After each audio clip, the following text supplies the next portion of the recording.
এই যে যারা কথা শুনে না, ওই যে টিভি চ্যানেলের বিরুদ্ধে কঠোর ব্যবস্থা নেওয়া দরকার। এই যে অফ করে দিছি গতকাল থেকে, আজকেও বলে রাখছি যেগুলো শুনবে না অফ করে দিতে সাথে সাথে। আজকে ওদেরকে হ্যাঁ যেন না দেয়, জি আজকে যেন কোনো সংঘাতের খবর না দেয়।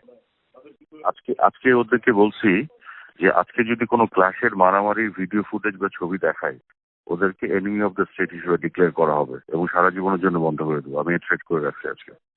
আর ওই যে বঙ্গবন্ধু স্যাটেলাইট গুলোকে বসায় রাখছি যে আপনি কনস্ট্যান্টলি দেখবেন যে টিভি ক্লাসের ছবি দেখাবে সাথে সাথে অফ করে দেবেন। আমার কোনো পারমিশনের জন্য মেসেজ পাঠাবেন না। আপনাকে ঢালাও পারমিশন দিয়ে রাখলাম। আর উইদাউট মাই পারমিশনটা অন করবেন না। এই ব্যবস্থা নিয়ে রাখছি কাদের ভাই আজকে। জীবন অবাক না করলে কে করবে? 28% মিল্ক ফ্যাটের অবাক করার সাথে ফ্রেশ মিল্ক পাউডার। জীবন অবাক করুক প্রতিদিন। তোমরা আলাপ করে কি বুঝলে? আলাপ করার পরে যে নেত্রীকে এখন ব্রিফিং করার জন্য আসছি, নেত্রী ইনস্ট্রাকশন দিয়েছেন। আলাপ করে আমার একটা ওপিনিয়ন আছে, হয়তো আপনাকে আমি ব্রিফ করবো কাদের ভাই। এখন কি এখন অবস্থাটা হচ্ছে এরকম যে কোটা আন্দোলনকারী বলে যেটা বলা হচ্ছিল, এটা দুই ভাগ হয়ে গেছে। এক ভাগ হলো কোটা আন্দোলনকারী স্টুডেন্ট যাদের সাথে আমরা আলাপ করছি, আর একটা হলো তৃতীয় পক্ষ অর্থাৎ জামাত বিএনপি সন্ত্রাসীরা যারা পুরাচ্ছে।